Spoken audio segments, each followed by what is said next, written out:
É isso aí, gente. Estamos no ar com mais um Giro na Rede, aqui pela TV Metropolitana Rio, canal 2 da Claro Cabo na Baixada. Eu estou aqui sozinho hoje, né? O Nilson, infelizmente, não pôde estar comigo, mas a gente vai tocar esse barco aí e eu quero pedir a vocês que curtam, compartilhem, nos sigam nas nossas redes sociais. Nós estamos no Instagram, no YouTube e no Facebook como @TV Metropolitana Rio. Só isso. E você também pode assistir a nossa programação e ver tudo isso, algumas fotos, algumas matérias, lá no nosso site, www.tvmetropolitanario.com.br. E toda sexta-feira nós estamos às 11h30 na Com Brasil, para todo o Brasil, na Claro, na Vivo, na Oi, na GVT, na Claro TV.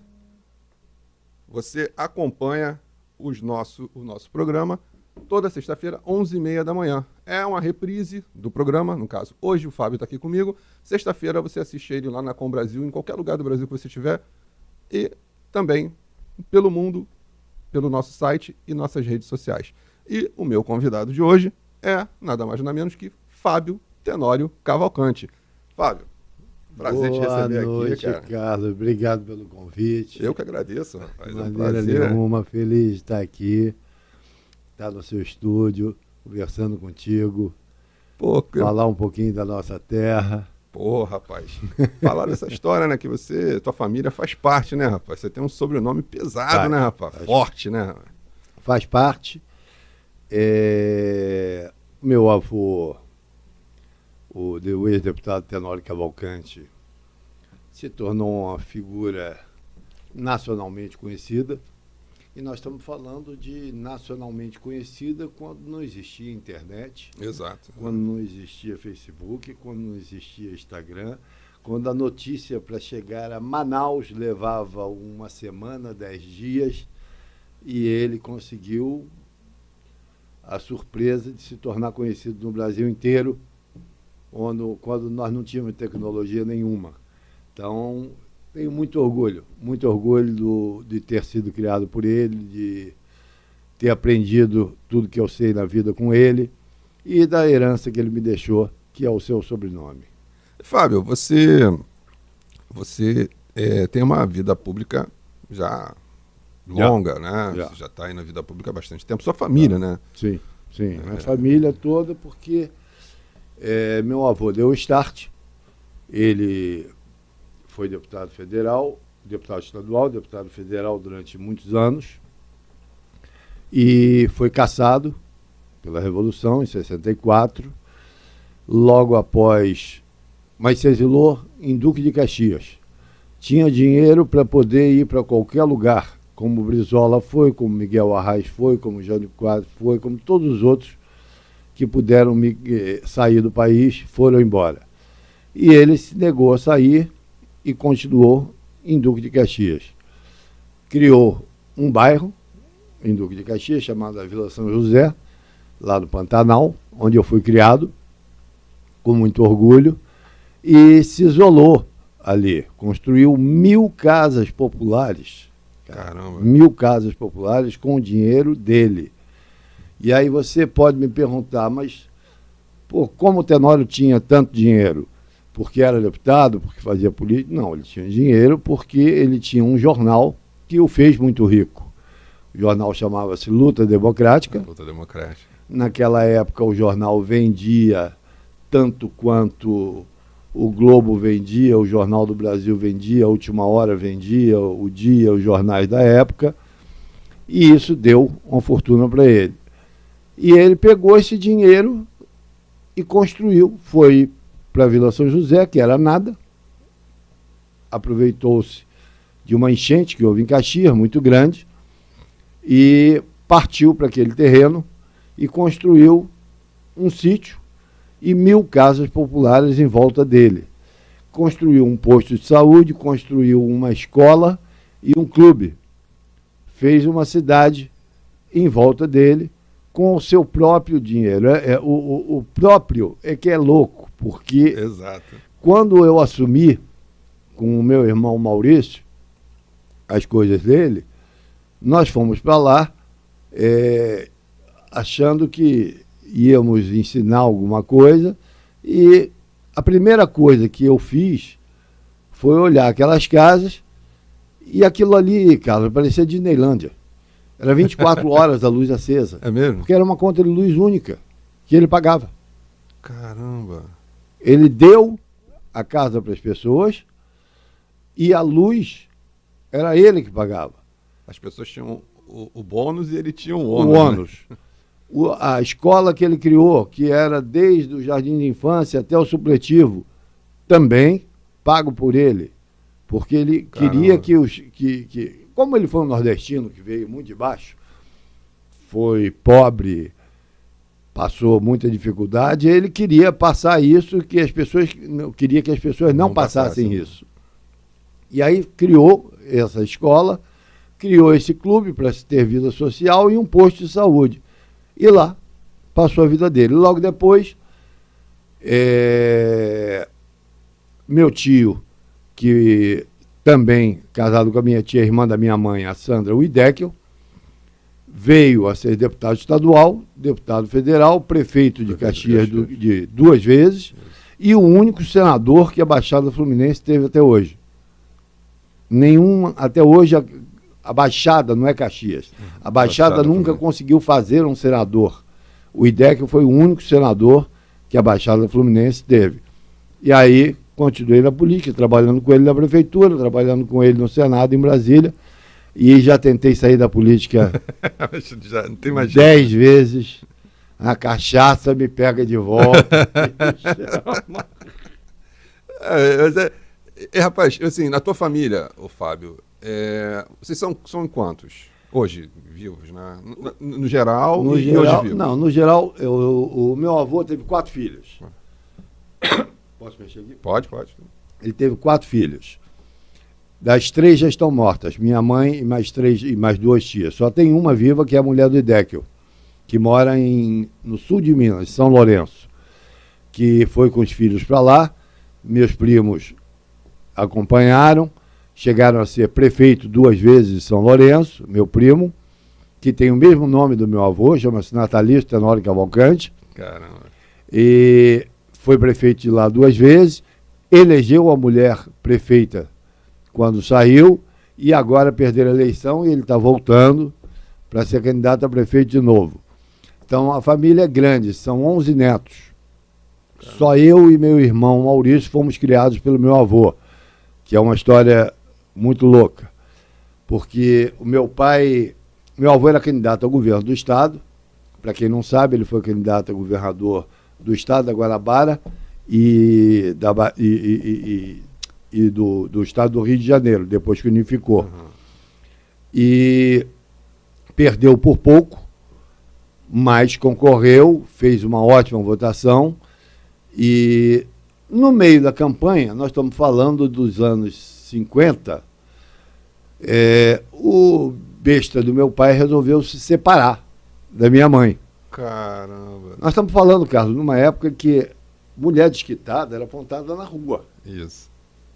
As pessoas cruzavam a calçada para não encontrar e não conversar com uma mulher desquitada, porque ela era quase uma prostituta. Porque não existia o divórcio, não né? Não existia o divórcio, desquite. E aí a imprensa toda foi em cima do meu avô, ele no auge da campanha, e perguntou para ele: deputado, o senhor vai ter uma filha desquitada? Aí ele passou a mão na barba, olhou e falou: não, meu filho, na minha casa ou é viúva ou é solteira. Desquitada não existe. E realmente mandou pegar meu pai. Na minha época chamava-se capanga. Hoje chama segurança. Botaram um terno, um walkie-talkie. Mas é a mesma merda. A mesma coisa. Não mudou nada. Só mudou a roupagem. A embalagem é diferente, mas o conteúdo é o mesmo. O conteúdo é o mesmo. E aí, os capangas do velho, meu pai morava em Copacabana, quando ele abriu para pegar o jornal, já tinham 4 alagoanos esperando ele. Na porta, esperando ele. Falando: Humberto, a ordem do velho é lhe matar. Caramba. Ele não vai ter filha desquitada, não. Mas não vamos fazer isso. Nós já te conhecemos há 20 anos. Não podemos fazer isso. Agora, pelo amor de Deus, some, porque se você aparecer andando, ele vai pegar a gente por não ter feito serviço. E aí foi o inferno. Meu pai foi embora, ele era filho de italianos, foi embora, sumiu, e meu avô mandou nos trazer, eu e meu irmão Maurício, tem um outro irmão, Humberto, também, que depois seguiu carreira militar, e aí saiu cedo em Caxias. Ficamos eu e Maurício com meu avô. E aí, por isso, a razão de eu ter sido criado por ele, por isso a razão dessa paixão, porque foi meu, como diz o poeta Zé Ramalho, ele foi meu avô-rai. Avô e pai. E era um ser humano diferente, um ser humano abençoado, e que dizia muito para mim assim: meu filho, se meus inimigos me conhecessem melhor, me odiariam menos. Porque no convívio era outra pessoa, mas na briga política, e nós estamos falando de briga política numa época em que quanto mais você crescia politicamente, naquela época mandava se matar. Não era o Tenório que era violento, não. Todo mundo andava armado na Baixada Fluminense. Não era o Tenório que tinha o privilégio de andar com um revólver, andar com uma metralhadora. Não. Todo mundo andava. Aqui era um faroeste. Essa porra era era terra sem lei. Hoje é perigoso. Naquela época, aquela época você não tinha os meios, né, que você tem hoje de segurança, tinha nada. Não tinha lei. Não tinha lei. A lei era uma coisa... A lei passava. Porque... Era igual o álcool gel hoje em dia, né? Fica ali em cima mesmo, porque tem que estar ali, né? Mas usar ninguém usava. Então era uma loucura. A nossa vida foi uma loucura. Eu fui criado aqui na Presidente Kennedy de 2093, onde era a fortaleza do meu avô. Que ele teve que construir uma fortaleza para poder viver. Porque toda hora a polícia queria invadir, os capangas não sei quem queriam invadir, matar. Então ele construiu uma casa que era uma fortaleza. A casa não tinha um projeto do Sérgio Bernardes, um dos grandes arquitetos que ajudou a fazer Brasília, e que brincavam muito com ele, porque a casa é cheia de passagens secretas, porque quando o exército invadia, ele fugia por um lado, saía para o outro, ou quando entrava o capanga não sei quem, tinha tiroteio. Uma vida louca, cara. E brincavam muito com esse arquiteto e falavam com ele: Sérgio, você é um arquiteto renomado, você está fazendo a casa do Tenório, ninguém conhece o projeto, é cheio de passagens secretas, ele vai fazer igual os faraós faziam com os caras que fizeram a pirâmide, vai enterrar você lá junto, para você não contar o que tem lá dentro. Mas a casa era um paraíso, era um oásis. Vocês tinham tudo, né? Tudo, tínhamos tudo. A casa é um projeto tão louco que ela não tem janelas, ela é toda para dentro. Tem uma piscina, você entra na garagem, tem uma piscina, tinha uma piscina em que você via o fundo da piscina. Então, a sua iluminação era do sol que refletia na água da piscina e iluminava a garagem inteira. Caramba. Aí você subia, tinha o escritório dele, a sala de jantar, as varandas onde nós convivíamos com a família, e no terceiro andar os quartos. Eram 7 suítes, mas muito grandes, quase todas com 2 banheiros, cada suíte. Era um negócio muito grande e uma casa linda. Só que depois que ele foi cassado, em 64, ele não quis mais entrar na casa. Ele se recusou a entrar na casa, porque aquela casa representava um passado que ele não queria mais lembrar. Por isso ele foi para a Vila São José. E aí passou a morar lá e fomos todos para lá. Minha avó relutou muitos anos. Aí, ela só ia aos finais de semana. Mas nós íamos para lá e fomos criados dentro daquele lugar que eu amo. Eu cheguei lá agora, um tempo atrás, e a gente foi até... fui junto com o pessoal que foi lá para pegar algumas coisas que eu tinha sido cedido, eu tinha sido doado. Eu não entendi a história muito. O pessoal lá da Felduc e tudo. Ah, sim. Que estavam fazendo uma homenagem para ele, a Felduc. Isso. O que para mim também é um outro absurdo, tá? O Tenório tem, em São Paulo, uma avenida, Avenida Deputado Tenório Cavalcante. Em Pernambuco, o governador Miguel Arraes, quando vivo, e o Tenório ainda vivo, fez uma Avenida Deputado Tenório Cavalcante. Em Alagoas, que é de onde meu avô é, tem praça, museu e rua, com o nome do velho. Carlos Caxias não tem um beco. Exato. Não tem uma esquina com o nome do cara que mais botou o nome dessa cidade no Brasil inteiro. Você pode gostar ou não do Tenório. Mas não Mas não pode negar, você pode ter divergências com o tipo de vida que ele tinha, e aí eu estou aqui para justamente debater isso, contar o que era a vida do outro lado, que é diferente. Agora, você não pode negar que ele levou o nome dessa cidade para o Brasil inteiro, quando não existia nada do que nós estamos falando que existe, internet. E isso é uma mágoa que a família tem, porque não existe uma praça. Não existe, eu já tentei todos os prefeitos, você possa imaginar. Quase todos eu trabalhei junto.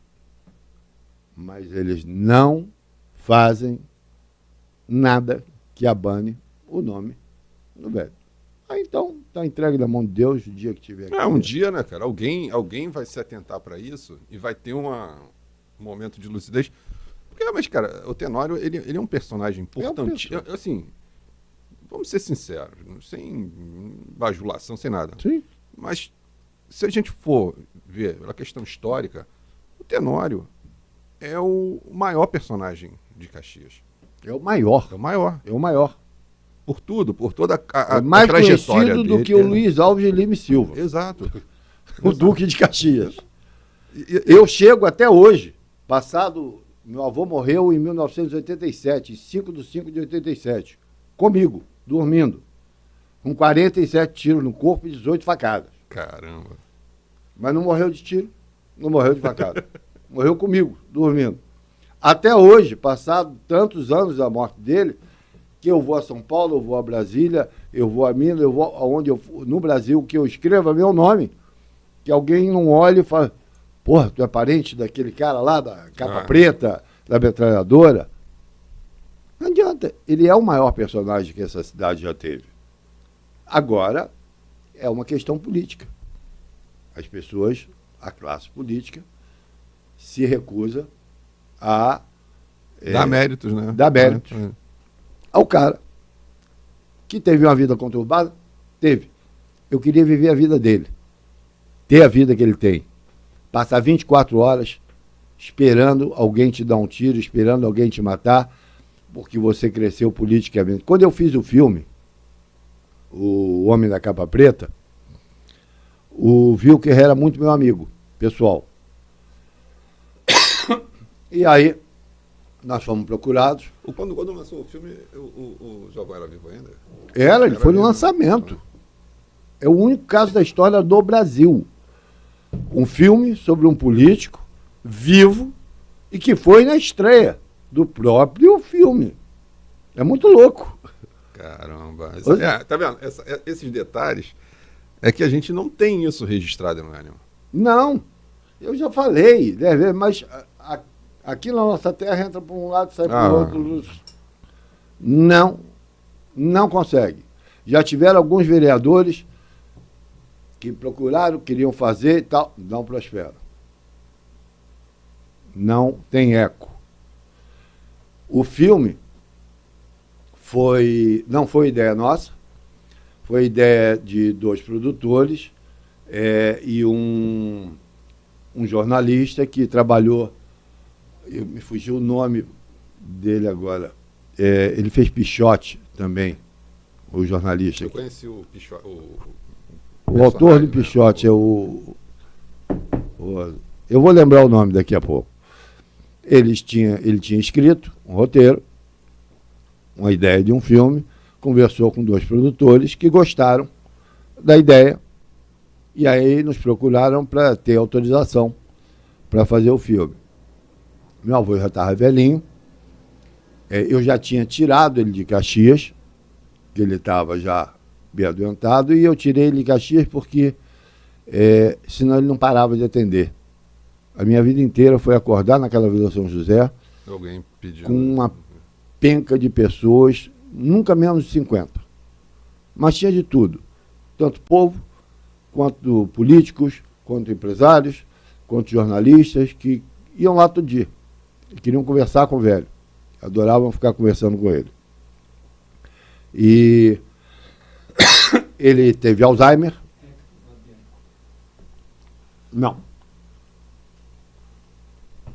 Não. O roteirista. Entra no Google. Vê o roteirista. Pô, me fugiu. Estou chateado porque fugiu o nome. Ele era grande amigo do velho. Foi jornalista da luta democrática. E aí veio a história do filme. E tinha que se buscar um autor, um ator, para isso. O Wilker, como eu te disse, era meu amigo. Conversamos com o Wilker. O Wilker relutou. E porque na cabeça dele, o Tenório era um lampião. E ele não tinha uma imagem muito boa, né? Muito boa. Aí a gente sentado, bebendo, conversando. E, porra, Wilker, faz um favor, lê. Eu vou te dar 3 livros, existem 5. Vou te dar 3 que eu acho que resumem, para você ler. Lê. Ele, tá bom, irmão, eu vou ler, sem compromisso. Pegou os livros, leu. Passou um mês, ele ligou. Vamos conversar? Vamos. Estou dentro. Acabou, mudei minha imagem toda, eu fui ler, fui pesquisar, fui procurar, não é nada daquilo que eu pensei. Caralho, é um cara que veio de baixo. Meu avô foi garçom, foi porteiro, foi carregador de cerveja. Caraca. Foi tudo que nordestino é quando vem pra cá.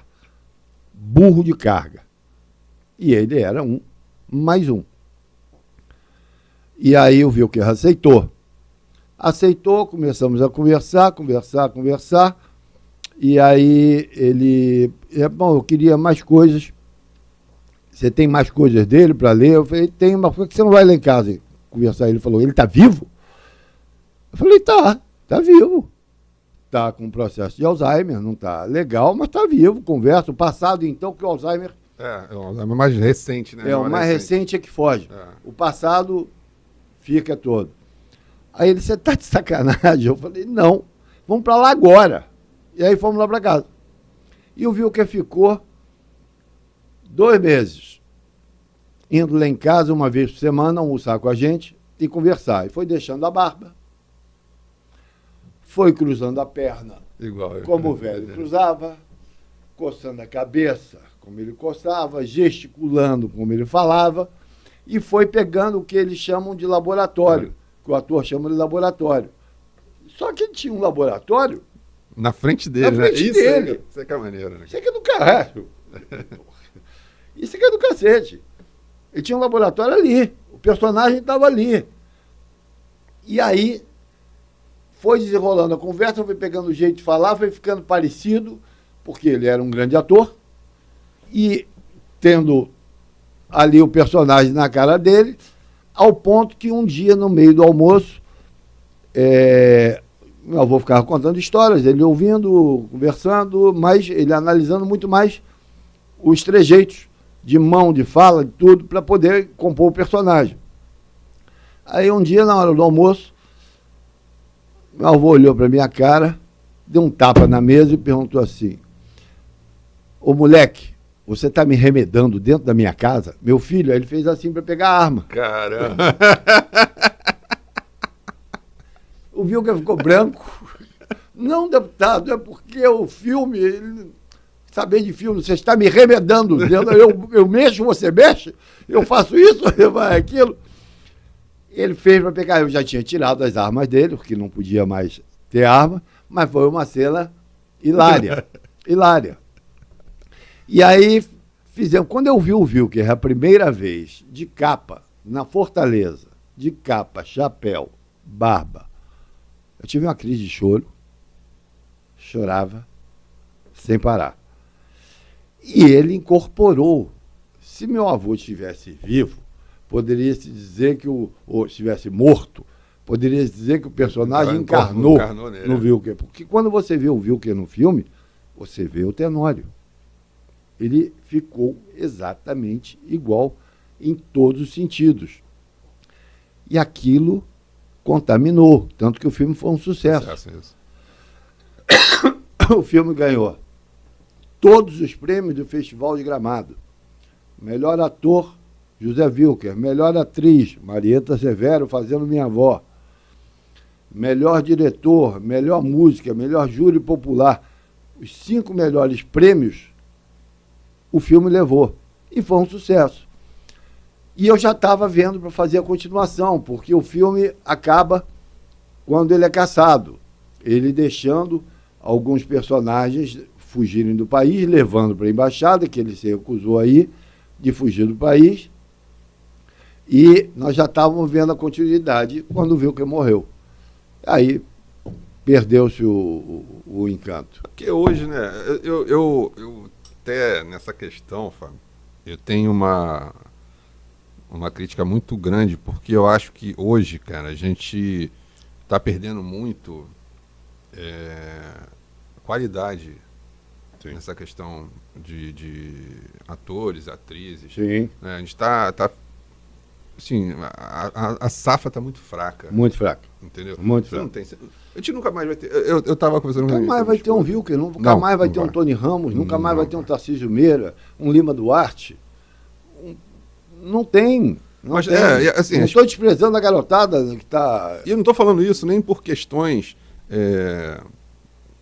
de questão de política, de ideologia, do momento. Não é o momento.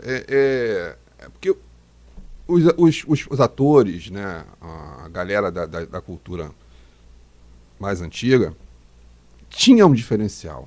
Tinha um sangue nos olhos. Tinha. A garotada hoje não tem. A garotada hoje, ela se como é que se fala? Ela acaba se deixando levar pelas migalhas no chão. Então ela tá focada aqui. Se cair uma migalhazinha no chão ali, ela já perde esse foco. E a galera antiga não. Não. Ela ia até sangrar. Até sangrar. Não, tem que fazer. Tem que fazer, vamos embora. É para caminhar de joelho, vamos caminhar de joelho.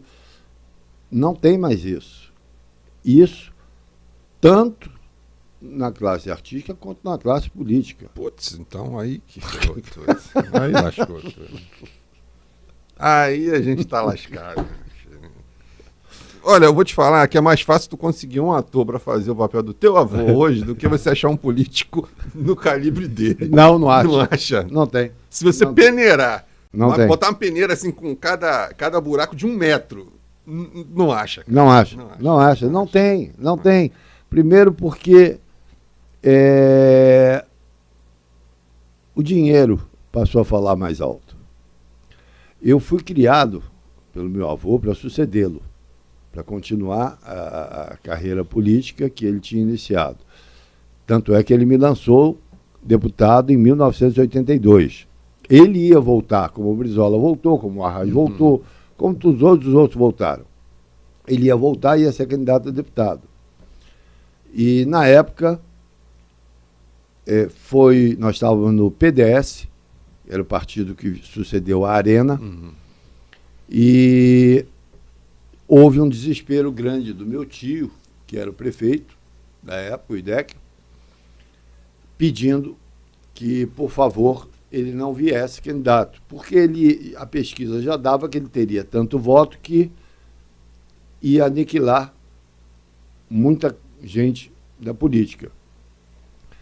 E aí nós sentamos em família, conversamos, e meu avô virou para ele e falou assim: IDEC, eu estou desde 64 esperando esse dia que o presidente Figueiredo restabeleceu a democracia, dando eleições novamente, esperando para voltar. Agora você está aqui me pedindo para que não venha, porque eu vou tirar o voto dos seus aliados políticos.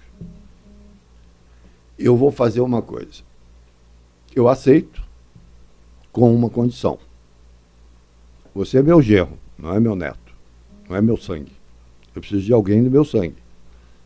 eu preciso que o Fabinho continue meu nome e venha candidato a deputado estadual. E assim foi feito. Eu vim candidato a deputado estadual. Tive, na época, precisava de 14 mil votos, tive 11 mil votos. E não me elegi. Isso abateu muito meu avô, porque ele julgava para ele essa culpa de não ter me eleito. A culpa ele não teve. E eu também era garoto, fiz uma campanha meio ainda aéreo, mas não me elegi. Passou-se 82, passou-se 83, 84, 84, final de 84 para 85. Eu estou num restaurante que era famoso aqui em Caxias, chamado Carla. Era ali na praça da Roberto Silveira, na praça principal. Era um restaurante que frequentavam todos os políticos, os bicheiros, os delegados, o bandido, o empresário. Hoje todo mundo frequentava. O alto escalão da cidade. O alto escalão da cidade. De todos os níveis, né? E aí eu estou sentado numa mesa, sentou-se comigo. Ele já faleceu, mas eu prefiro omitir o nome. Sentou comigo um juiz. Pegou na minha mão, conversando comigo, falou, ele me chamava de Tenorinho. Falou, Tenorinho, o velho escolheu bem. Só podia ser você mesmo para suceder ele. Falei, muito obrigado, estou muito feliz. Sou fã do meu avô. Ele, irmão, eu quero te dizer uma coisa. Você ganhou a eleição. Eu falei, como ganhei a eleição? Falou, o seu tio pediu para tirar. Porque não queria que você se elegesse. Falei, como é que é? Ele falou, meu filho, você teve 25 mil votos. Você não teve 11. Foi no mapa que nós tiramos. Falei, só está de sacanagem. Ele, não estou. Isso aqui, deixa eu deixar bem claro, não é a história de quem perdeu a eleição e de que foi roubado. É a história passada, que já passou. Aí eu falei, como é que é? Ele falou, não leve a mão. O senhor, então, tem que falar isso pro meu avô. Ele falou, você está louco. Se eu falar isso com ele, ele dá um tiro na minha cara. Ele vai dar com razão. Não, meu filho, seu tio, eu hoje não falo mais com ele, nós brigamos, eu estou saindo de Caxias, inclusive, mas não podia deixar de falar isso, que isso me atormenta. Eu sempre fui fã do seu avô, da história dele, e isso me atormentou. Hoje eu bebi um pouco e tive coragem de lhe falar. Falei, mas eu não vou mais ficar aqui. Eu estou levantando, estou indo embora, e eu preciso falar isso para ele, porque ele ficou abatido. Fui para casa, peguei o carro e o juiz meteu o pé. Nunca mais voltou. Nunca mais voltou. Fui para casa, sentei com meu avô, falei, ele espumava. Caraca, imagina só, hein? Aí mandou chamar o meu tio. E os dois tiveram uma conversa muito séria. Eu prefiro não entrar no detalhe. E daquele dia em diante não se falaram mais. E ele foi proibido de frequentar a família. Eu cansei de ir em apuração em Caxias, em que se mudava o moto no mapa. Se você tivesse 100, eu botava mais um 0. É 1000. Quando passava para o mapa principal, eu quero eleger o Carlos Santana. Quantos votos o Carlos teve ali naquele bairro? 100. Quando passa para o mapa, põe mais um 0 aí, põe 1000. Põe 1000 porque o Carlinho precisa ser eleito. Era assim a eleição. E várias eleições. Eu cansei de estar dentro de apuração com... Isso levava dias, né, Fábio? Dias. E ali o dinheiro rolava... Imagino. Eu fico imaginando. fica imaginando as malinhas rodando de uma mãozinha para outra, vai para cá, não, agora vai para lá, aí tem que vir para cá. Aí... Foi. Mas é passado. Aí nós tivemos uma briga em família, enfim, eu saí, aí fui para o PDT, fiquei no PDT bastante tempo, acabei me casando com a filha do governador e convivi bastante tempo. Foi um privilégio conviver com o governador Brizola, que era um gênio. Um gênio. O Brizola era uma figura, assim, fora do... Fora da curva. Fora da curva. Fora da curva. Passei noites na Avenida Atlântica com ele, sentado, ouvindo, como fazia com meu avô. Porque esses personagens, o que você vai fazer? Ouvir. Mas eu sempre tive, na minha vida, eu sempre falei isso com as pessoas, que eu tinha essa... Eu sempre tive isso comigo. Eu sempre gostei de conversar com os mais velhos, os mais experientes. Né? Porque assim, você... das duas, uma. Pode ser das duas, uma, ou as duas em uma. Ou você escuta histórias fantásticas, ou você aprende. Ou você, além de escutar história fantástica, você aprende também. Também. Porque, pô, eu já me livrei de golpe por conversas que eu tive com um tio. Sim. Ele não era meu tio, né, oficialmente, mas era marido da minha tia, considerava meu tio. Seu tio. E ele contava histórias dele, ele mora em Copacabana. Não era meu tio, ele era marido da minha tia.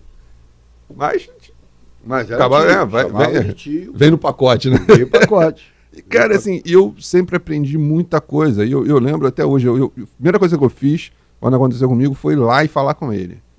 O cara tentou me dar o golpe, assim, o golpe do Paco. Lembra do golpe do Paco? Não. O golpe do Paco, os caras pegam dinheiro, fazem um bolo de dinheiro, mas não é um bolo de dinheiro. Lembro. Jornal, bota em notinha. Aí o cara passa, você tá na rua, você sai de um banco, o cara vê que você tá com dinheiro, aí alguém deixa o dinheiro cair, aí vem aquela história, aí vem a historinha, né? Toda. E o cara tentou fazer isso comigo. Na época, eu lembro que eu trabalhei numa empresa, fui receber auxílio-desemprego, e quando eu saí da Caixa Econômica, que era lá no final da Brigadeiro, aquela agência gigantesca, enorme. Aquilo era um inferno, né? Enorme. E aí, quando eu saí de lá, que eu virei ali na Praça Humaitá, o cara veio dois malucos. Quase lá perto, desculpa te interromper, cara, quase lá perto da Ducalto. Isso. Que era do meu tio Getúlio. A Ducalto. É mesmo? Era. Caraca. Rapaz, eu sei que eu me livrei desse golpe e eu falei, cara, eu sempre tive razão, então. Se eu não tivesse batido papo com ele, o cara tinha me enganado. Mas como eu já sabia, ele me contava as histórias, que ele viu isso em Copacabana, que ele tinha visto aquilo, e que acontecia assim, e que ele viu não sei quem ser preso. Ele foi amigo de Madame Satã, ele foi amigo da... Cara, em Copacabana tinha um cara que trabalhava numa farmácia, que era muito conhecido, que tinha cheio de medalha. Isso. Eu conheci. Figuraço de Copacabana, figura conhecidíssima ali, né? Pô, queridíssimo. Ele foi amigo desse cara, aí ele contava as histórias. E um dia que eu fui em Copacabana, aí um dia eu pirei, né? Eu fui em Copacabana e ele ainda era vivo, esse maluco ainda era vivo, lá e trabalhava naquela farmácia, lá na Praia do Júnior. Isso. E aí eu tive que ir lá, eu falei, cara, não, eu tenho que ir lá. Aí fui lá, vi o cara de longe assim, falei, caraca, é verdade, cara, o cara existe mesmo. É verdade. Entendeu? Os mais velhos servem para nos orientar, para que nós escutemos e aprendamos. Exato. E eu estava dizendo para você, minha família nasceu na política, respira política. Nós vivemos isso desde garotos. A conversa na minha casa não era outra coisa, a não ser o momento político que estava se vivendo. Depois, nós ajudamos a eleger meu irmão. Meu irmão foi vereador aqui uma vez. O Maurício. Né? Maurício. Teve o mandato dele e tocou a vida. Mas a política é uma cachaça na nossa família. Hoje nós só temos uma pessoa da família que representa, posso dizer assim, a nossa família, o meu avô, o Tenório. É o deputado federal Sóstenes Cavalcante, que é nosso primo. É mesmo? É, primo do meu avô. Diretamente ele não é meu primo, ele é primo do meu avô. Mas é nosso, como nordestino, é tudo É parente. tudo parente, não tem jeito. Ele também é alagoano. O Sóstenes é de Maceió. E eu tive a grata satisfação de reencontrá-lo e nos aproximarmos novamente. Trabalhei com ele na campanha dele. Ele é um deputado de extrema devoção evangélica, porque é deputado do Silas Malafaia, Isso. que é uma pessoa Bem, né? bem firme Rígida e firme, exatamente. nas coisas dele. E o Sóstenes hoje é a única pessoa que nós temos da família que continua Dá esse legado. seguimento, né, à vida política. Esse legado, porque eu te digo, hoje não há interesse. Até porque, Carlos, uma campanha de deputado hoje custa para mais de 15 milhões. Meu Deus do céu. Fácil. E é complicado, né, Fábio? Porque assim, eu sou muito prático, cara, nas coisas. E eu fico pensando o seguinte: o que leva uma pessoa a investir 15 milhões? 10 que numa seja. campanha? Não, uma vez eu fiz essa Sim. conta, é muito O tempo que atrás. leva? Não, vereador.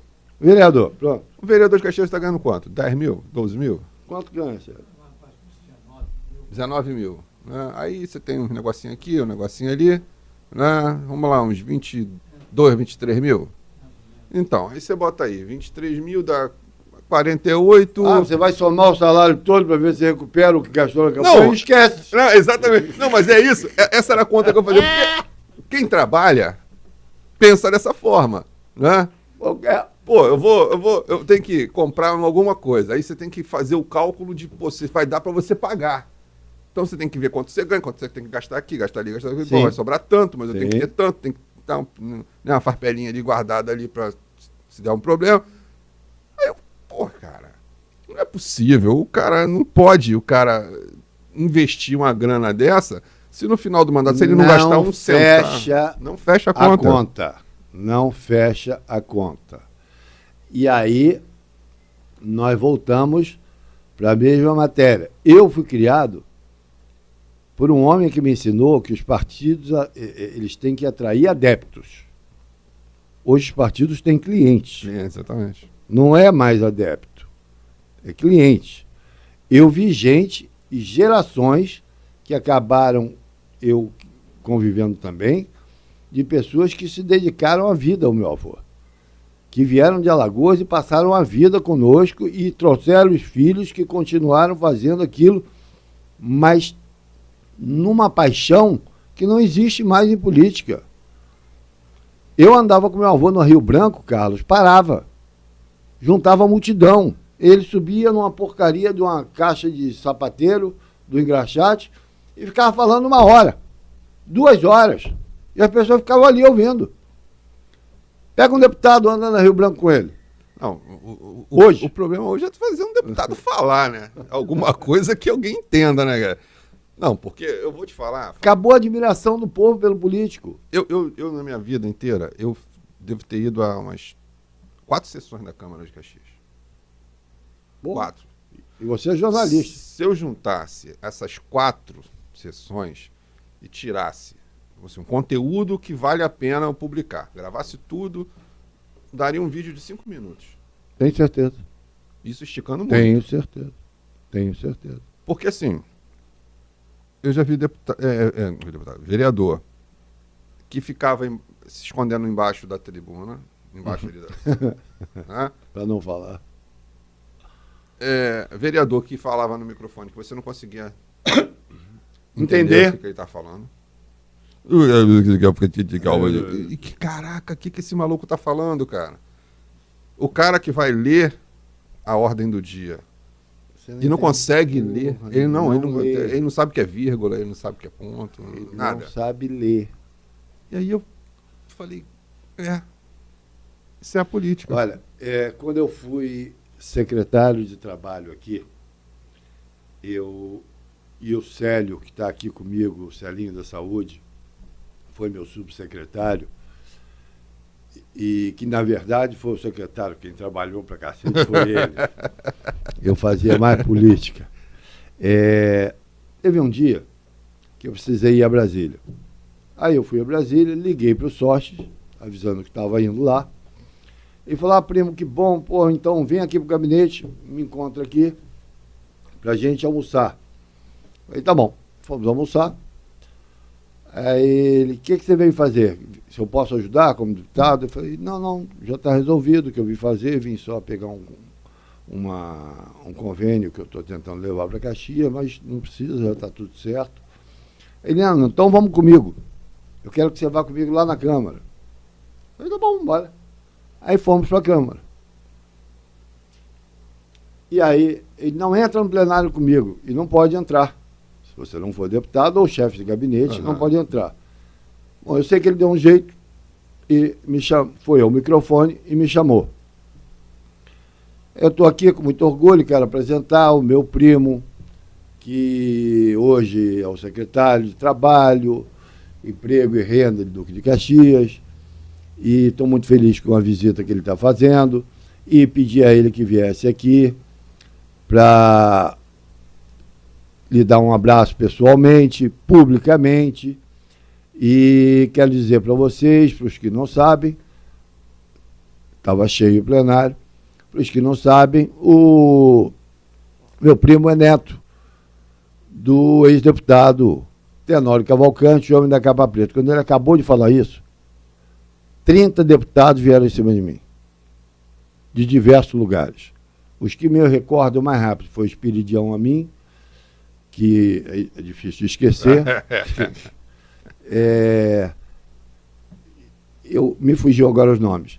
Mas os 30, em volta, brincando. O Espiridião já chegou perguntando, meu filho, cadê a Lurdinha? Você trouxe a Lurdinha, você trouxe a capa, o outro brincando com o negócio de capa e falando de Tenório. Só a menção do nome gerou um rebuliço e um carinho que você não vê mais em políticos. É difícil. Até porque hoje, quem... Na política hoje, Fábio, quem a gente tem hoje de referência? Vamos lá. A nível nacional, você hoje tem o presidente, o Bolsonaro, né, que era um cara do baixo clero. Baixo clero. E que hoje, né, é uma referência. É uma referência nacional. E o Lula. O Lula. Né, por tudo que, né, a gente sabe da história. Prefiro não falar. Deixa quieto. Mas não deixa de ser uma referência. Não, é uma liderança. Né, e outras referências que a gente tem na política, aí você pega nomes, né, que deveriam, porque assim, eu acho assim, eu nunca fui muito ligado em política, mas desde o momento que eu comecei a prestar atenção, melhor, né, não que eu entenda de política, mas comecei a prestar atenção, eu comecei a entender uma coisa: os presidentes das casas são figuras muito importantes. Muito.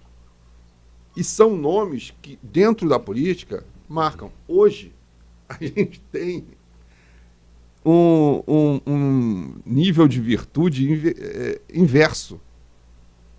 Porque hoje você não tem mais presidente como você teve Ulisses Guimarães.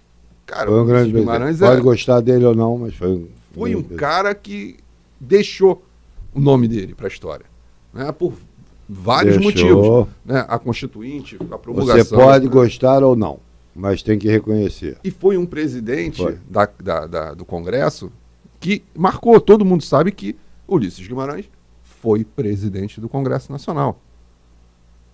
Depois dele, acabou. A gente só tem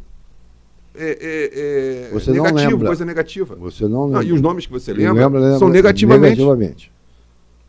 Rodrigo Maia, lá, o outro lá, o Batoré, que eu nunca lembro o nome dele, só lembro que o apelido botaram nele de Batoré. Né? Agora, o Pacheco, o Lira tá também, acho que o cara estava trilhando uma coisa, um caminho legal, já está começando acho que, tipo assim, não dá para fazer legal, tem que... Né, esse governo não vai dar para fazer legal. Não, já está começando errado.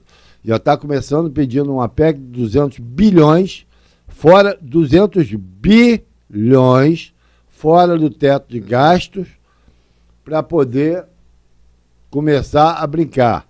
Não, e eu acho assim, Fábio, a pessoa tem que ser muito inocente. Tem. Para acreditar que esses 200 bi vão para a Bolsa Família. Vão.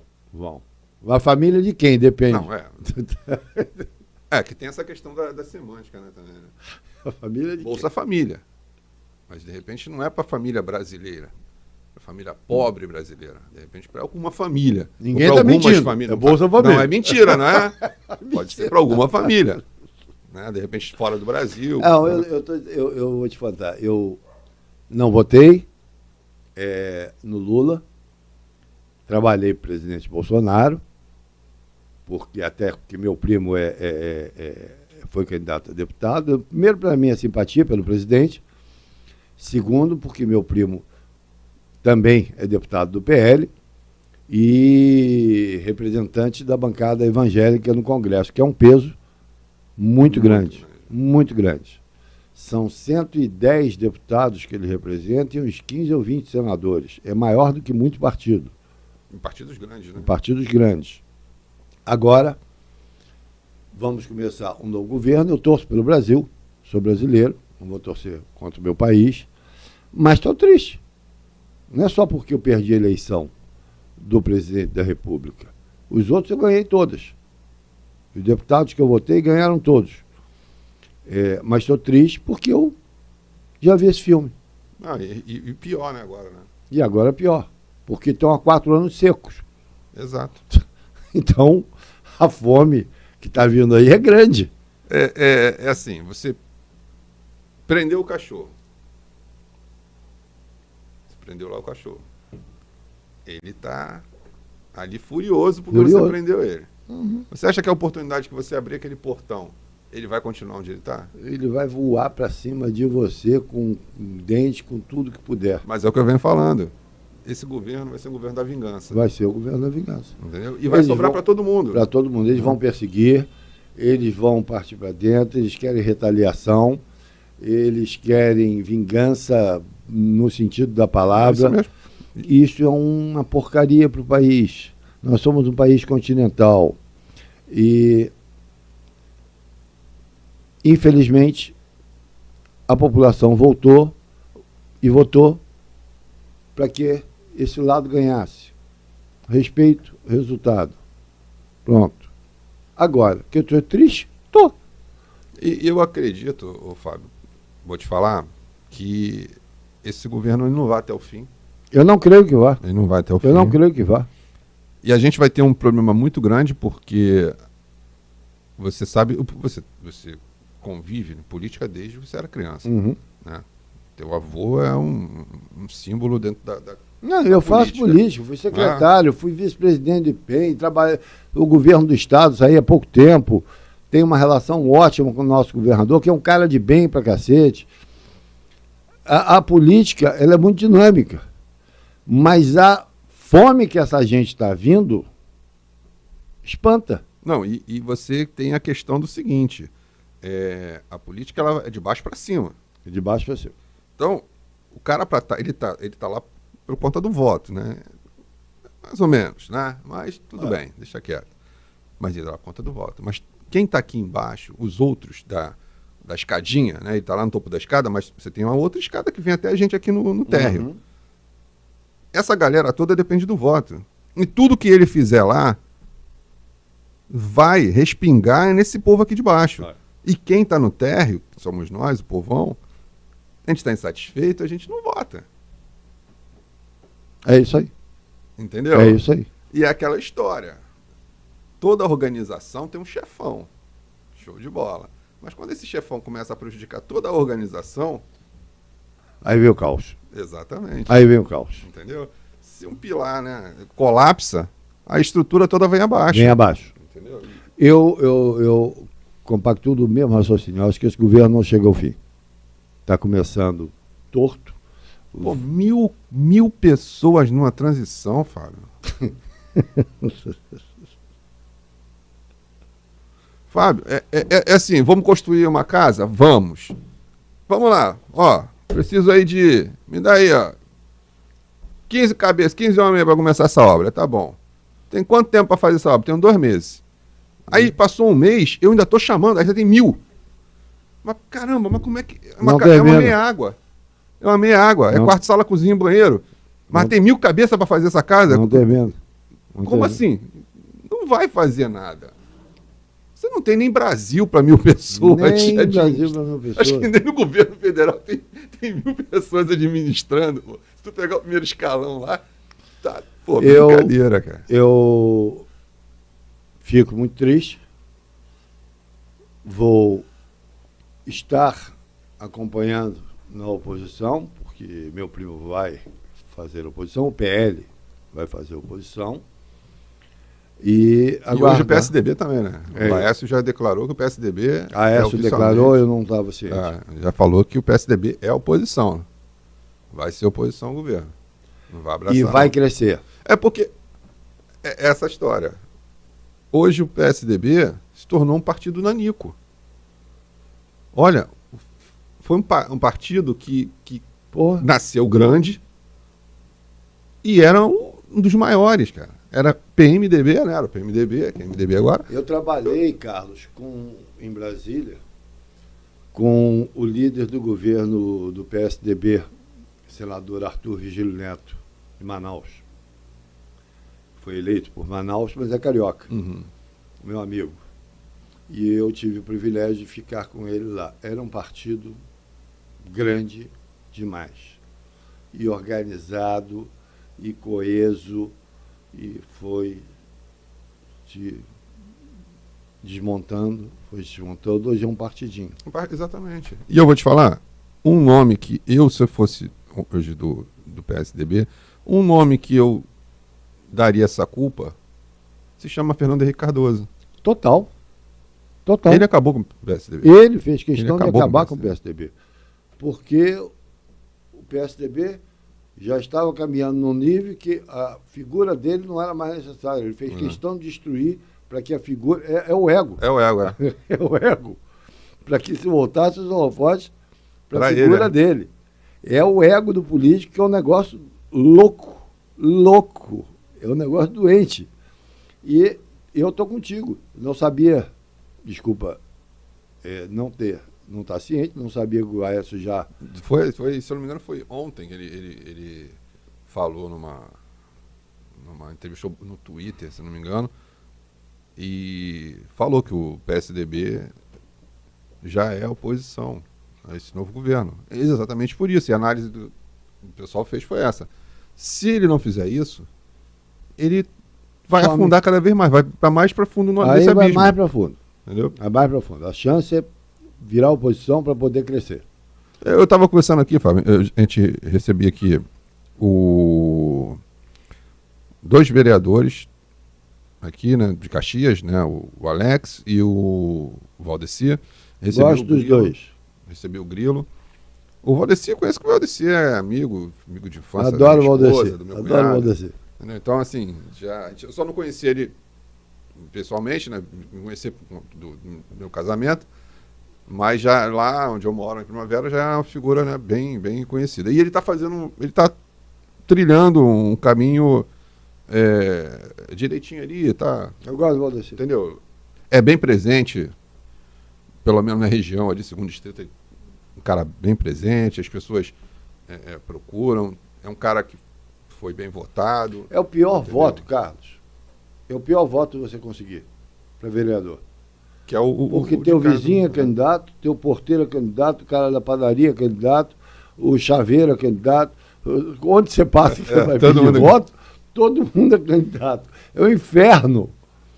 Porque é o voto que você... É difícil de pegar. Se eleger vereador é uma coisa diferente para cacete. Porque você está na rua mesmo, está no seu bairro, está ali na calçada conversando com o vizinho, com o outro que não gosta de você fazendo as partes. É um voto completamente diferente. O deputado já vai para o nível... Você já está indo mais longe, mais distante, então isso. Não tem aquele contato do dia a dia, não tem aquela, né, não tem. Aquele calor ali, né? Eu admiro muito o trabalho de vereadores. E gosto desses dois que você falou aí. Aí a gente estava conversando diretamente sobre essa questão do Alex. Do Washington, né, do prefeito. Eu tenho muitas ressalvas contra o prefeito, sempre fui muito crítico a ele e tudo. Mas uma admiração eu tenho, ele foi um cara que Ele é, né? Ele é um cara que está sabendo construir a carreira dele. Tá. Ele hoje, ele é uma unanimidade na cidade. Ninguém pode falar isso. O cara pode não gostar dele, pode Concordo. ser contra adversário, inimigo, caramba, odiar ele, mas não adianta, tem que admitir. O Washington hoje é o maior nome, É o maior se não nome for da desse Baixada, vamos até da município Baixada. E sequer da Baixada. Isso aí. Mas dois municípios, Duque de Caxias, não tem. Acabaram. Acabaram todas as lideranças. Não tem mais ninguém. Só tem ele. Não, eu trabalhei com um adversário dele, trabalhei durante 3 anos, trabalhei para ele, né? Não trabalhei com ele, trabalhei para ele. Aí, inclusive, um dos motivos de eu ter saído foi exatamente esse. Né? Quando começou a querer interpretar o verbo errado, não é com, é para. É diferente, entendeu? É diferente. Porque tem isso. As pessoas não entendem. O cara trabalha para o político. Ele não trabalha com o político. Trabalhar com é você compactuar, é você... eu digo compactuar não na maneira pejorativa, mas na maneira de...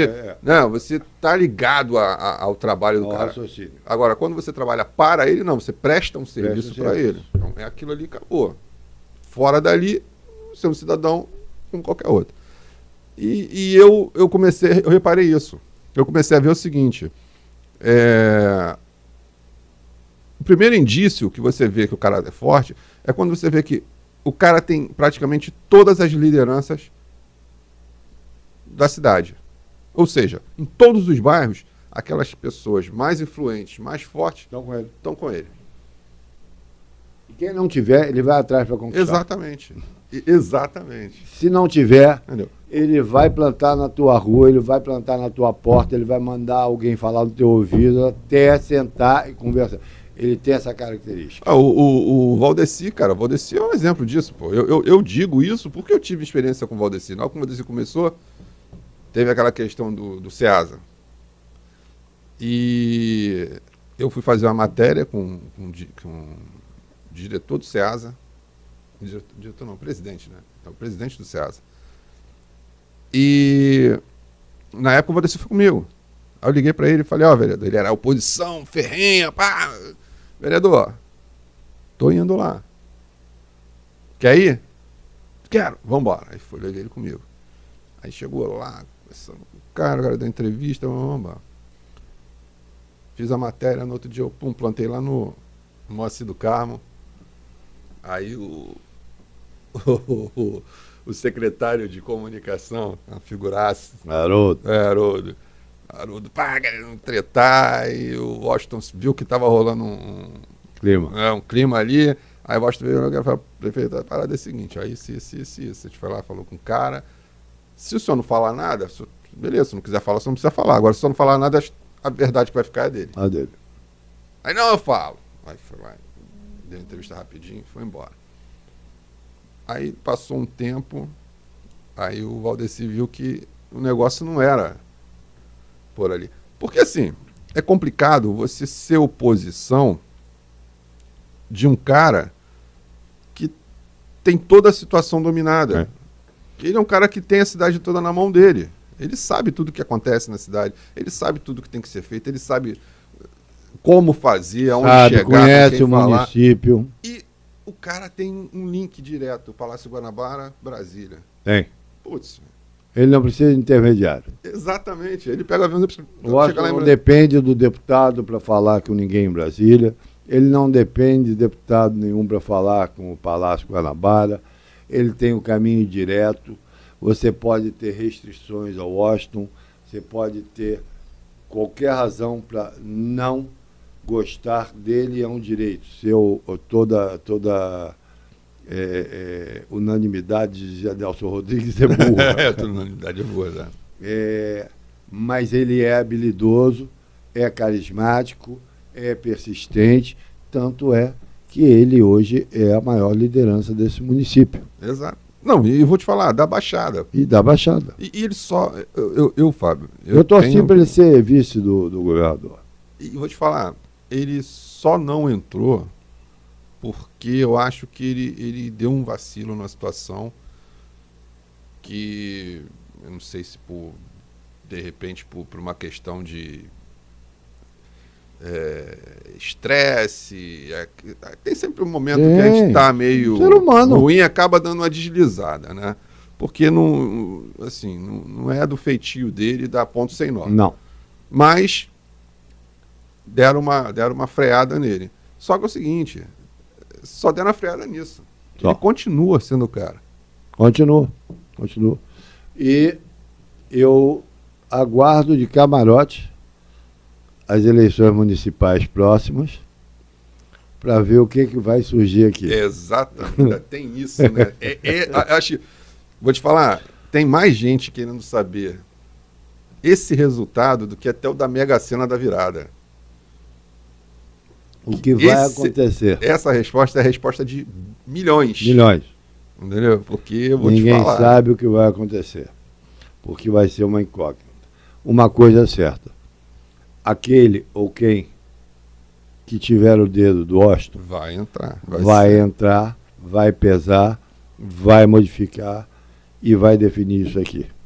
Sejam os candidatos que forem, que vierem. A não ser que o universo, destino, prepare alguma coisa nova, surge alguma coisa, um tropeço qualquer que possa aparecer do Washington ou do passado, eu não sei, estou conjecturando.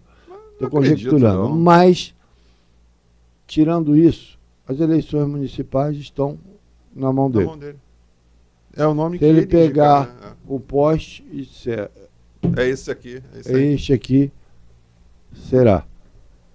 É isso que eu vejo hoje. E detalhe, hoje eu não vejo ninguém aqui.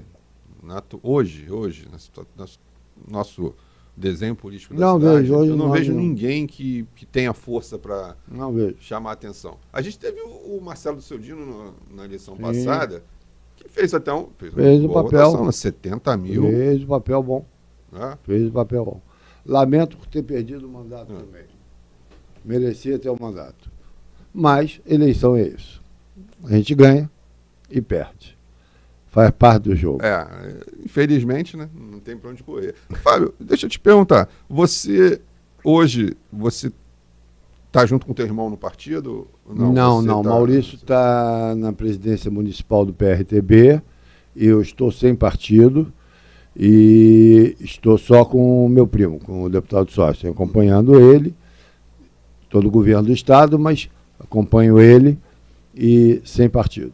Eu fui do PTB há muito tempo, muitos anos, e aí me afastei 2 anos antes de ver que o Roberto estava começando a surtar. É mesmo? E aí eu me afastei e hoje estou sem partido. Rapaz, a história, você falou agora uma coisa interessante, essa questão do Roberto. O Roberto é uma figura polêmica, sempre foi uma figura polêmica. Sempre foi. Sempre. Durante toda a vida dele. Roberto é meu amigo desde o Povo na TV. Desde essa época ele sempre foi um cara polêmico. Né? E ele é um cara que, assim, eu vou te falar, quando aconteceu esses últimos meses, último ano agora, quantos meses? Vamos ser o último ano. Eu comecei eu tive umas ideias meio doidas em relação a ele. Eu achei que o Roberto Jefferson era assim, eu tenho muitas armas, mas eu não tenho coragem de tomar uma atitude. Então eu acho que eu vou criar algumas situações para que alguém tome essa atitude por mim. E eu acho que aquele episódio da prisão dele, eu acho que foi uma coisa dessa. Foi. Entendeu? Roberto é um homem inteligente, muito inteligente, raciocínio rápido, fala muito bem, foi um dos maiores tribunos que já passaram pela Câmara e se alçou à presidência nacional do PTB e conquistou o espaço dele. Mas eu, com tantos anos de convivência com ele, comecei a ver que estava demais. Tudo tem que ter um tempero. Isso. E dizia meu velho avô, a intimidade te dá umas oportunidades que os outros não têm. Então eu comecei a conviver de uma forma, frequentar a casa, de estar junto, de jantar, de sair, de viajar. E comecei a achar estranho determinadas posturas. Tenho nada contra o Roberto. Torço para que ele resolva a vida dele. Mas, politicamente, eu achei que estava na hora de me afastar e me afastei. Torço para ser feliz. E agora, infelizmente, o PTB acabou. Não existe mais. Solidariedade também acabou. Então, esse povo agora vai ter que buscar outro caminho, né? Outro caminho.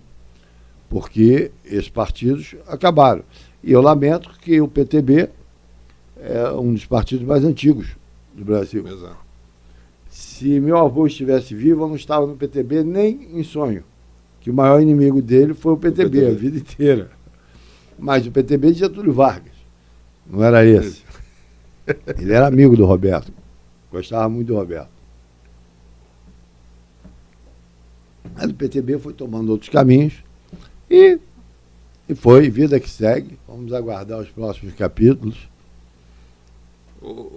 Fábio, a gente está chegando aqui no final. Cara, eu quero te agradecer pra caramba. Eu acho que a gente ainda tem muito o que conversar. Ainda faltou muito assunto, cara. Com o maior prazer. Faltou muito assunto. A gente tem que marcar uma outra data. Com o maior prazer. A gente bater mais um papo. Eu vou te falar, Fábio, eu acho que, cara, relacionado à história do teu avô, cara, eu acho que vocês tinham que conversar com alguém, com um produtor que fosse maneiro. A gente tem que ser feito um documentário para eternizar essa história do teu avô. Eu estava vendo a continuidade do filme. E aí te disse, quando o Wilker faleceu, eu perdi o tesão. Porque era o Wilker deu vida. Então, para ele retomar aquele personagem, já estava dentro dos personagens de vida dele. Mas não está longe disso, não. Cara, é uma produtora que eu tenho visto muito trabalho, um trabalho muito bom, que eu acho que faria um documentário, assim, cara, a altura do que foi teu avô era aquela Brasil Paralelo, cara. Eles estão fazendo um trabalho... Estão fazendo um trabalho bonito, eu sigo no Instagram. Muito, cara. Muito legal, muito legal. E eu acho que, assim, eles têm um carinho muito grande, que, assim... Por história. A gente não tem muita coisa do teu avô. Eu sempre falei essa questão da cidade. A gente tem muito historiador na cidade. Porrada de historiador. Mas você não tem acesso. Uma história boa disso... Você lembra da TV Olho? Lembro. Então, a TV Olho, o material da TV Olho estava na mão de uma pessoa, essa pessoa passou para uma outra pessoa, para que fosse feito um trabalho em cima. E até hoje ninguém tem acesso a esse material. Nem vai ter. Porque aqui, infelizmente, na cidade a gente tem isso. Tem os donos. Aqui a gente tem os donos da cultura, tu sabe disso, né? Em Caxias tem os donos da cultura. Tem uma galera que vem do tempo. Ô Carlos, que já usaram muito o nome do teu avô. Eu ia falar disso. Eu, quando vendi a Fortaleza, o Zito era o prefeito. O Zito sentou comigo, conversou. Era o secretário de Cultura Gutenberg. Professor Gutenberg. Conversamos, Gutenberg, conversamos com o Zito e tal. E aí eles, o Gutenberg mais especificamente, me propôs. Falou, poxa amigo, por que você não vende a casa para a prefeitura? E me mostrou o projeto. E nós faríamos ali o museu Deputado Tenório Cavalcante, mas o Museu da História Política de Caxias. Com o nome do velho, mas contando a história política de Caxias. Eu achei formidável a ideia. Falei, pô, Gutenberg, para mim a ideia é fantástica. Primeiro, conservo a casa, que era uma casa linda. Linda. Está acabada hoje, que foi desfigurada.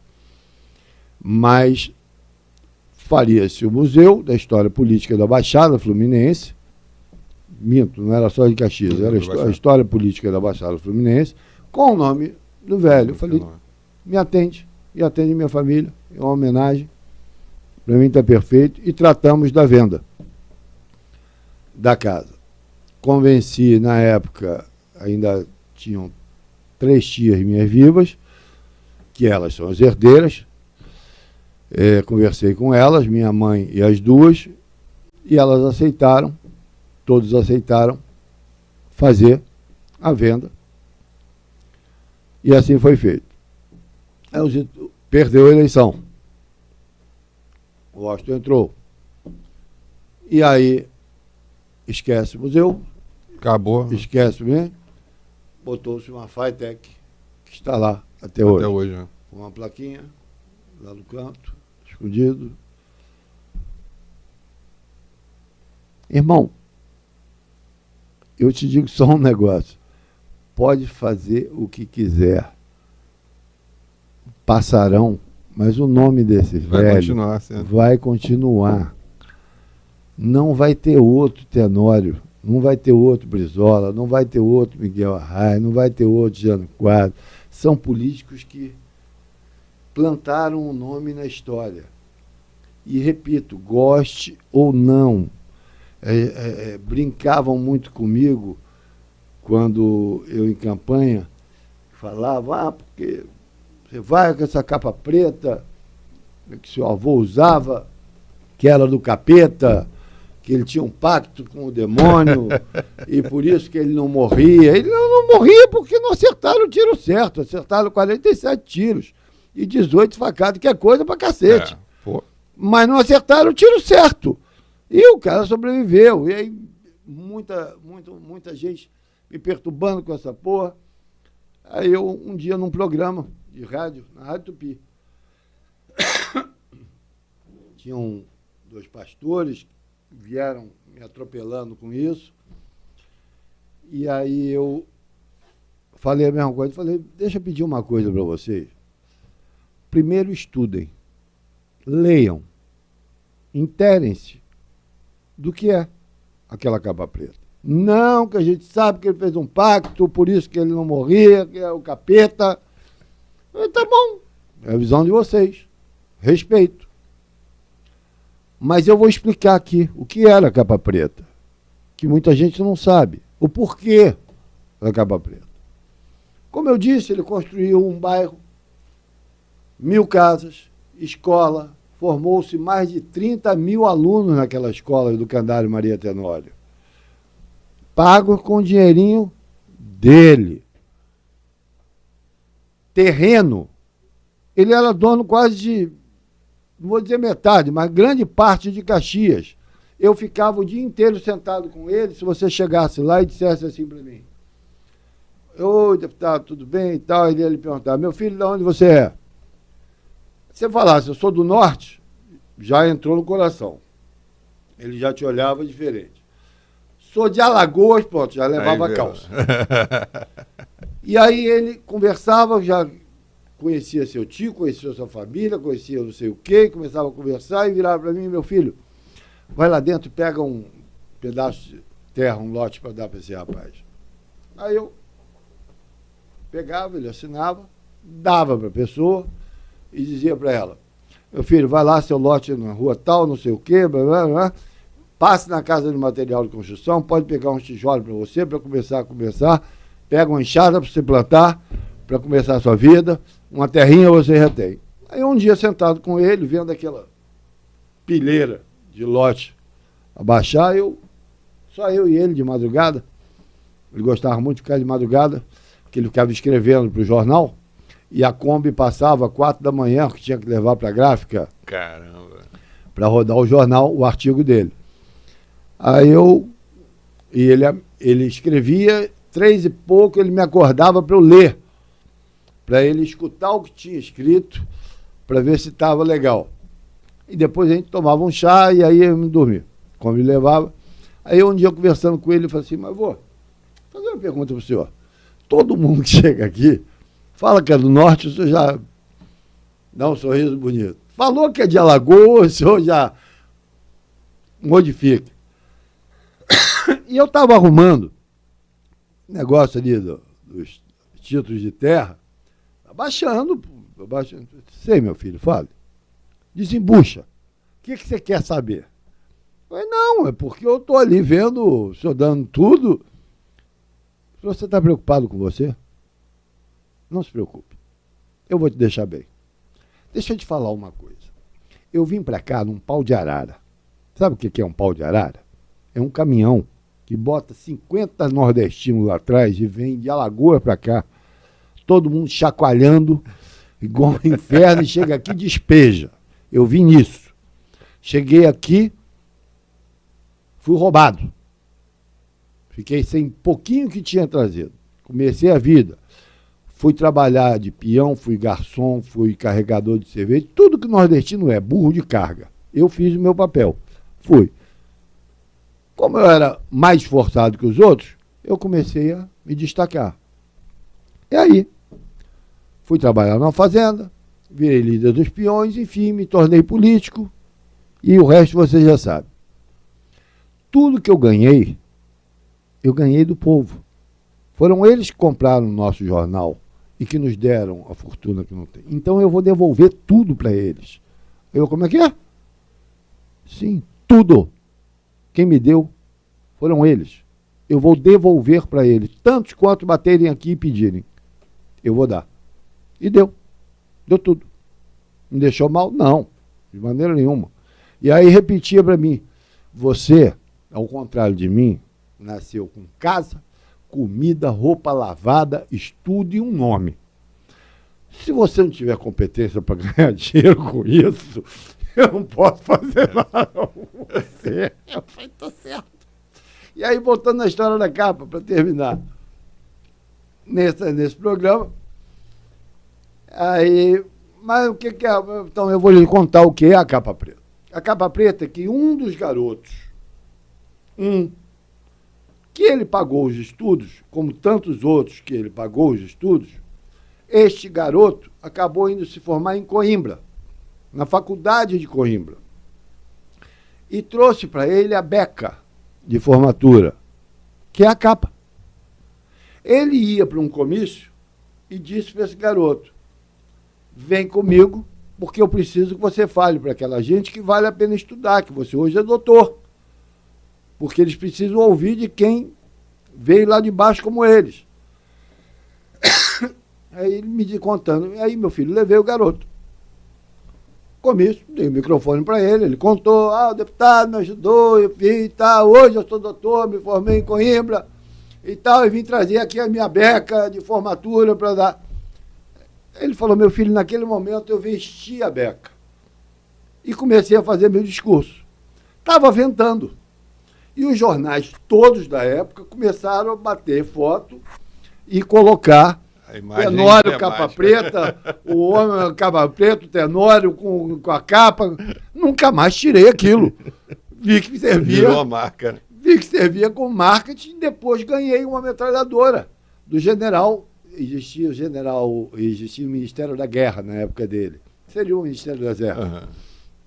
Um general amigo meu me deu a metralhadora de presente, a Lourdinha, que não fui eu que botei o nome de Lourdinha. Era apelidada assim pelo Exército Brasileiro na guerra contra os alemães. E aí vi que a capa também servia para eu esconder a metralhadora, porque o revólver só tinha 6 tiros. Eu tomava tiro tudo que é lugar que eu chegava. Queriam me matar. Então eu ganhei uma arma e compus o personagem. Nunca mais tirei aquela arma. Falei, porra. Aí eu falei, entendeu, pastor? O que é a capa preta? Não tem nada de capeta? Não tem porra nenhuma de diabo, de pacto com um demônio nenhuma que vocês criam e inventam. E aí eu conversava isso com ele, mas porra, as pessoas falam, ele falou, meu filho, deixa falar. Faz mal nenhum, estão falando da gente, já está, cada dia o nome fala mais, deixa falar que é do diabo, deixa falar do que quiser. Você não pode impedir a crendice popular, eles querem crer nisso? Creiam! Mas é mesmo, né? As histórias, os mitos que acabam criando, sim, só fazem aumentar E o povo é craque nisso. Cada esquina, cada bar, cada boteco, o nego já vai inventando uma coisa, já bota um adendo, já fala que conhecia o pai de santo, que veio da Bahia, que não sei o quê. Não era amigo da minha tia. Eu conheci o pai de santo que fazia o Tenório, que fez... Isso é povo. E ele incentivava. E deu certo. Pronto. Se não fosse, de repente, se não fosse isso, Talvez nem teria, né? O nível de notoriedade que conseguiu. Seria mais um deputado qualquer. Fábio, te agradecer pra caramba, cara. Obrigado a você pelo carinho. Cara, que papo maneiro. E é muito bom te falar de coisas boas, né? Coisas que. Personagens que ajudaram a construir nossa cidade. A nossa identidade, né, cara? Sim. Porque Caxias Sim. tem uma identidade própria, tem uma grandeza, né, que a gente às vezes não dá muito valor, a gente não leva isso para frente, né? Eu, quando era menor, eu tinha uma vergonha da cidade. Até eu usava isso a meu favor. Não, mas é normal, cara. É normal. E Caxias mudou muito. Caxias, para te encerrar, eu posso dizer uma coisa. Eu fui criado no Pantanal, na Vila São José. A vida inteira. Morando lá. Eu saí de lá com 25 anos. Quando eu tirei meu avô para cuidar da saúde dele, porque senão ele ficava atendendo, queria continuar atendendo. E eu vi que ele já estava com Alzheimer, o médico explicou, e eu tinha medo do deboche da imprensa, de começarem a sacanear. Chamar de velho maluco. Cara. Então eu poupei e isolei-o. Estou dizendo isso para dizer o seguinte: eu hoje não vou na Vila São José à noite. Eu fui criado lá a vida inteira. Está perigoso de um jeito que você não pode mais andar. Até porque essa bandidada que está aí não é a bandidada que tinha na minha época. Exato. O bandido respeitava o delegado, ele sabia que o Carlos era parente do tenente, não sei dali, já não encostava. O outro, que era o brabo, também. Acabou isso. Hoje... Mas até um código que existia dentro das comunidades, que era o seguinte: ninguém rouba na comunidade, nem no entorno da comunidade. Não rouba trabalhador. Não tem mais isso. Acabou. Mas, olha, eu te agradeço mais uma vez o carinho, pelo convite. Estou muito feliz de estar aqui. Pode me chamar quantas vezes precisar que vem. E vamos chamar sim, com certeza. Tá, joia. E quero agradecer a todo mundo aí que assistiu. Você que ainda vai assistir. E já deixar aqui marcado, sexta-feira, 11h30 da manhã, na Com Brasil. Tem Giro na Rede, um Fábio Tenório, reprise para todo o Brasil.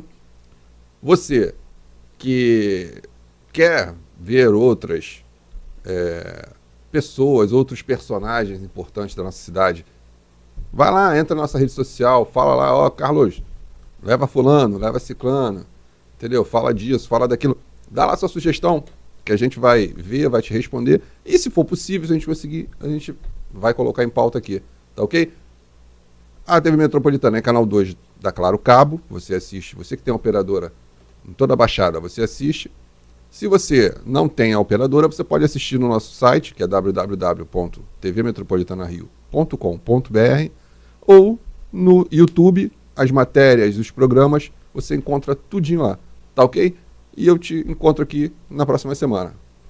Um abraço e até lá.